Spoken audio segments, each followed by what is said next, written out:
નમસ્કાર, ન્યૂઝ બુલેટિનમાં આપનું સ્વાગત છે। હું છું પંકજ શર્મા। શરૂઆત એક મહત્વપૂર્ણ ખબરથી કરીશું। સમાચાર આવી રહ્યા છે ખાસ વરસાદને લઈને। ગુજરાતના 6 જિલ્લામાં સવારે 10 વાગ્યા સુધી વરસાદની આગાહી છે। હવામાન વિભાગે સવારે 10 વાગ્યા સુધીની આગાહી કરી છે, જેમાં દક્ષિણ ગુજરાતના નર્મદા, સુરત, નવસારી, તાપી, ડાંગ, વલસાડ અને ઉપરાંત સંઘ પ્રદેશ દમણ અને દાદરાનગર હવેલીમાં વરસાદની આગાહી છે। આ તમામ વિસ્તારોમાં આજે સવારે 10 વાગ્યા સુધીમાં વરસાદ થઈ શકે છે। દક્ષિણ ગુજરાતના 6 જિલ્લા છે કે જ્યાં સવારે 10 વાગ્યા સુધીમાં વરસાદની સંભાવના છે। સુરત, નવસારી, તાપી, ડાંગ, વલસાડ માટે આગાહી કરાઈ છે। ગુજરાતમાં 6 દિવસ વરસાદની આગાહી રહેશે। પ્રી મોન્સૂન એક્ટિવિટીના કારણે આ વરસાદ પડવાનો છે।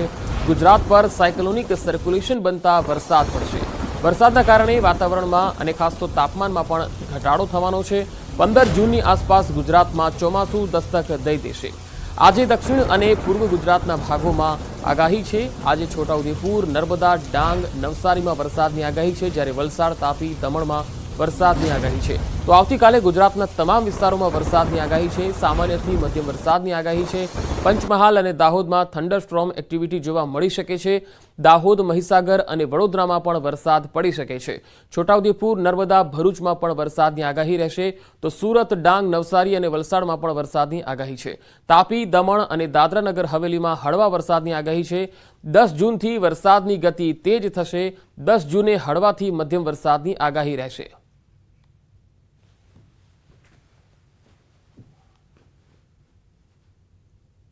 डे थ्री की बात करेंगे तो डे थ्री में गुजरात रीजन के सभी डिस्ट्रिक्ट कवर हैं, जहां पे लाइट से मॉडरेट रेन होने का पूर्वानुमान दिया गया है और साथ में थंडरस्टॉर्म का भी। और नॉर्थ गुजरात के पंचमहल और दाहोद डिस्ट्रिक्ट कवर हैं, जहां पे लाइट रेन और साथ में थंडरस्टॉर्म होने का पूर्वानुमान दिया गया है। डे फोर की बात करेंगे तो डे 4 में गुजरात रीजन के सारे डिस्ट्रिक्ट कवर हैं, जहां पे लाइट से मॉडरेट रेन होने का पूर्वानुमान है और साथ में थंडरस्टॉर्म होंगे। और नॉर्थ गुजरात के दाहोद डिस्ट्रिक्ट है, जहां पे लाइट रेन और साथ में थंडरस्टॉर्म होंगे। और डे 5 की बात करेंगे तो डे 5 में गुजरात रीजन के सारे डिस्ट्रिक्ट कवर हैं, साउथ गुजरात के और नॉर्थ गुजरात के अरावली, पंचमहल, दाहोद, महिसागर डिस्ट्रिक्ट है, जहां पे लाइट रेन और साथ में थंडरस्टॉर्म होने का पूर्वानुमान दिया गया है। डे 6 की बात करेंगे तो डे 6 में गुजरात मतलब साउथ गुजरात के सारे डिस्ट्रिक्ट कवर हैं और नॉर्थ गुजरात के पंचमहल और दाहोद डिस्ट्रिक्ट हैं, जहां पे लाइट से मॉडरेट रेन होने का पूर्वानुमान दिया गया है। डे 7 में गुजरात रीजन के सारे डिस्ट्रिक्ट कवर हैं, जहां पे लाइट से मॉडरेट रेन होने का पूर्वानुमान दिया गया है। प्री मानसून की बारिश है और आज जो रेनफॉल गुजरात रीजन और साथ में सौराष्ट्र रीजन में जहां पे लाइट रेन होने का पूर्वानुमान दिया गया और साथ में थंडरस्टॉर्म, एक साइक्लोनिक सर्कुलेशन सौराष्ट्र और नेबरहुड में बना है, जिसके कारण आज रेन होगी। તો દક્ષિણ ગુજરાતના મોટાભાગના વિસ્તારોમાં આજથી લઈને આગામી 6 દિવસ સુધી વરસાદી માહોલ રહેશે। હવે આપણે જોઈએ કે આજે કયા કયા વિસ્તારોમાં વરસાદની સંભાવના છે। તો આ તસવીરો જો મેપના માધ્યમથી આપણે સમજીએ તો દક્ષિણ ગુજરાતના મોટાભાગના જિલ્લાઓ આવી જાય છે, જેમાં સંઘ પ્રદેશ દમણ છે, વલસાડ, નવસારી, તાપી, ડાંગમાં પણ વરસાદની સંભાવના આજે રહેશે। તો નર્મદા અને છોટાઉદેપુરમાં પણ આજે વરસાદની સંભાવના રહેશે। એટલે કે 6 જિલ્લા છે દક્ષિણના, જ્યાં આજે વરસાદની સંભાવના વ્યક્ત કરવામાં આવેલી છે। તો દક્ષિણ ગુજરાતના ભાગોમાં વાતાવરણમાં પલટો। સુરતના ગ્રામ્ય વિસ્તારોમાં ગાજવીજ સાથે વરસાદ પડ્યો। માંગરોળ, માંડવી, મહુવા, ઓલપાડ અને બારડોલીમાં ગાજવીજ સાથે વરસાદ પડ્યો। રાત્રિ દરમિયાન અચાનક વરસાદ શરૂ થઈ ગયો। ખેડૂતોના કાપણી કરેલ પાક ખેતરમાં પલળી ગયા। ગાજવીજ સાથે વરસાદ શરૂ થતાં ખેડૂતોની ચિંતા વધી હતી। તલ અને ઘાસચારો પલળે તેવી સ્થિતિ છે। વરસાદ શરૂ થતાં વીજ પુરવઠો બંધ કરાયો અને સમગ્ર વિસ્તારમાં અંધારપટ છવાઈ ગયો।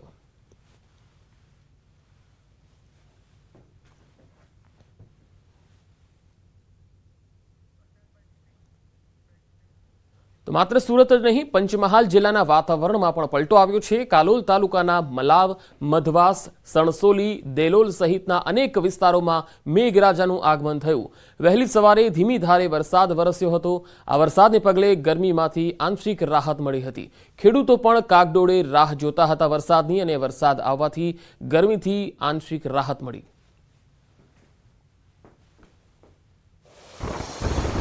વલસાડ જિલ્લાના વાતાવરણમાં પણ પલટો આવ્યો છે। જિલ્લાના છેવાડાના વિસ્તારમાં વરસાદ પડ્યો।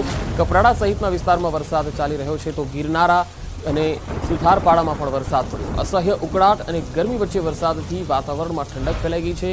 કેરીના પાકને નુકસાનની ભીતિ સેવાઈ રહી છે, જેથી ખેડૂતો થોડા ચિંતિત છે. જિલ્લાના અન્ય કેટલાક વિસ્તારોમાં વાદળછાયું વાતાવરણ છે.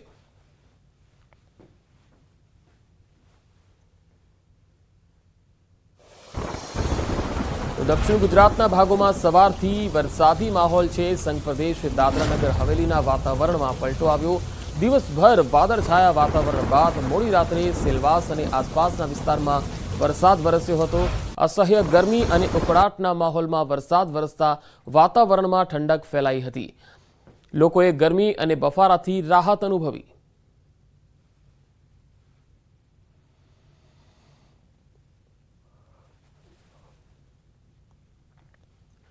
તો હવામાન વિભાગની આગાહી પ્રમાણે ડાંગ જિલ્લામાં વરસાદી માહોલ જામ્યો છે. સાપુતારામાં કાળા ડિબાંગ વાદળો સાથે વરસાદ વરસ્યો. સાપુતારામાં ભારે બફારા વચ્ચે વરસાદથી વાતાવરણમાં ઠંડક ફેલાઈ ગઈ હતી. અનેક વિસ્તારમાં સાંજના સમયે વરસાદ શરૂ થઈ ગયો હતો.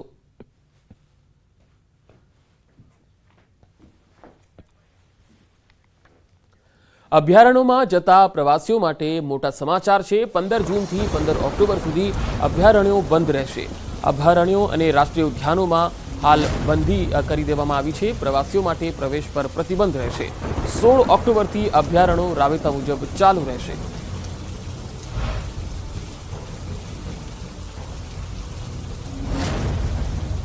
ચોમાસાની શરૂઆત પહેલા ડાંગ જિલ્લા કલેક્ટરે જાહેરનામું બહાર પાડ્યું છે. નદી નાળા અને સરોવર સહિતના સ્થળોએ કોઈપણ પ્રવૃત્તિ ન કરવાની સૂચના આપવામાં આવી છે. જોખમી રીતે વાહનો પાર્ક કરવા અને સેલ્ફી લેવા પર પ્રતિબંધ મૂકવામાં આવ્યો છે. સ્થાનિકો અને પ્રવાસીઓની સલામતીને ધ્યાનમાં રાખીને જાહેરનામું બહાર પાડવામાં આવ્યું. જાહેરનામાના ઉલ્લંઘન કરનાર સામે કાર્યવાહી કરવામાં આવશે.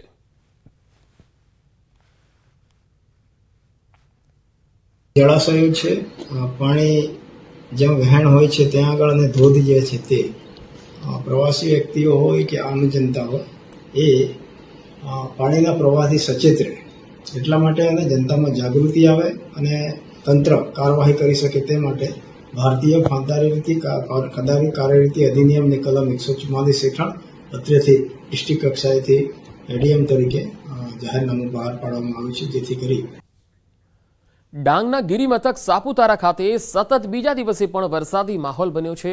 સવારથી આકાશમાં કાળા ડિબાંગ વાદળો ઘેરાયા છે, જેને કારણે ગિરિકંદરામાં ધુમ્મસની ચાદર પથરાઈ છે અને નયનરમ્ય નજારો જોવા મળી રહ્યો છે.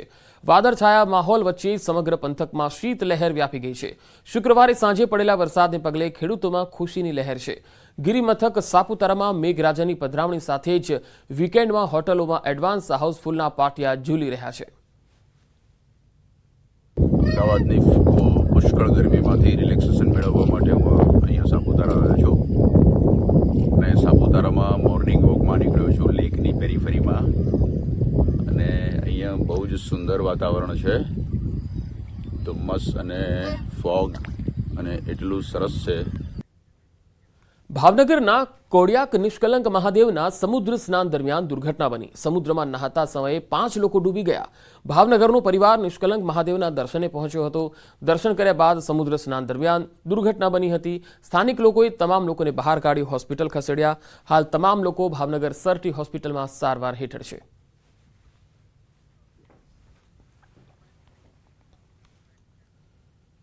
એક દુઃખદ સમાચાર આવી રહ્યા છે. રામોજી ફિલ્મ સિટીના સંસ્થાપકનું નિધન થયું છે.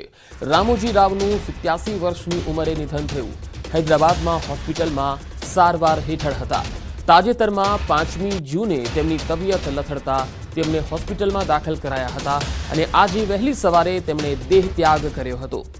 ચેરુકરી રામોજી રાવનો જન્મ 16 નવેમ્બર 1936માં આંધ્રપ્રદેશના કૃષ્ણા જિલ્લામાં આવેલા પેદાપુરુપુદીમાં થયો હતો. તેમણે દેશમાં બિઝનેસ, મીડિયા અને ફિલ્મ નિર્માણ ક્ષેત્રમાં મોટું યોગદાન આપ્યું. સાથે જ રામોજી ગ્રુપનો પણ પાયો નાખ્યો હતો. 2016માં તેમણે શિક્ષણ, પત્રકારિતા અને સાહિત્ય ક્ષેત્રે યોગદાન માટે પદ્મ વિભૂષણથી સન્માનિત કરવામાં આવ્યા હતા. પ્રધાનમંત્રી નરેન્દ્ર મોદીએ પણ તેમના નિધન પર દુઃખ વ્યક્ત કર્યું છે અને તેમણે જણાવ્યું છે કે આ એક દુઃખદ છે. તેઓ એક સ્વપ્નદ્રષ્ટા હતા, જેમણે ભારતીય મીડિયામાં ક્રાંતિ લાવી હતી. તેમના સમૃદ્ધ યોગદાનથી પત્રકારત્વ અને ફિલ્મોની દુનિયા પર અમિટ છાપ છોડી છે. તેમના નોંધપાત્ર પ્રયાસો દ્વારા તેમણે મીડિયા અને મનોરંજન જગતમાં નવીનતા અને શ્રેષ્ઠતા માટે નવા ધોરણો સ્થાપિત કર્યા હતા. દ્વારકાના વરવાડા પાસેથી ડ્રગ્સ ઝડપાયું. એસઓજી અને દ્વારકા પોલીસની ટીમ ઘટના સ્થળે પહોંચી વરવાડા નજીકથી ડ્રગ્સનો જથ્થો ઝડપાયો છે. એસઓજી અને દ્વારકા પોલીસની તપાસનો ધમધમાટ. હાલમાં દરિયાકાંઠા પર દ્વારકા પોલીસનું સર્ચ ઓપરેશન ચાલી રહ્યું છે. એસઓજી અને દ્વારકા પોલીસની ટીમ અહીંયા પહોંચેલી છે. ડ્રગ્સનો જથ્થો ઝડપાયો છે, જેના પગલે હાલ તપાસ ચાલી રહી છે.